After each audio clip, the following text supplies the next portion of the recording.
What the heck is this? Is it a weak shock absorbers or what? So guys, I'm at the Kurnool rock garden. It is something that you have to, certainly formations are amazing. Check out the view of ET. So that's amazing.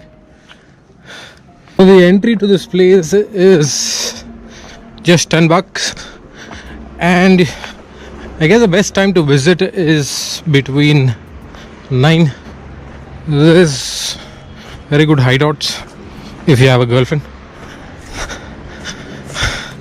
but a nice place to experience the amazing rock formation.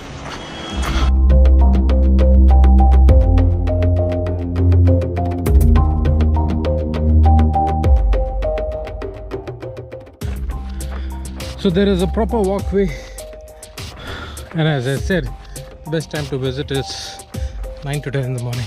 It opens at 9, and there's a lot more of exploration that you can do over there.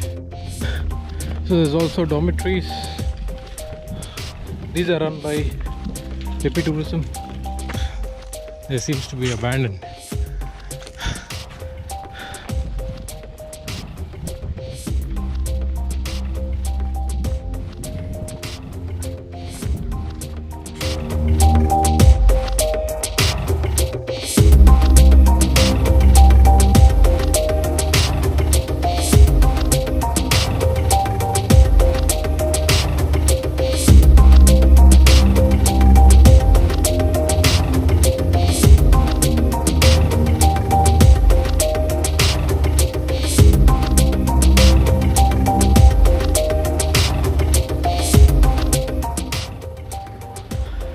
So that concludes the trip for the famous rock garden of Kurnool.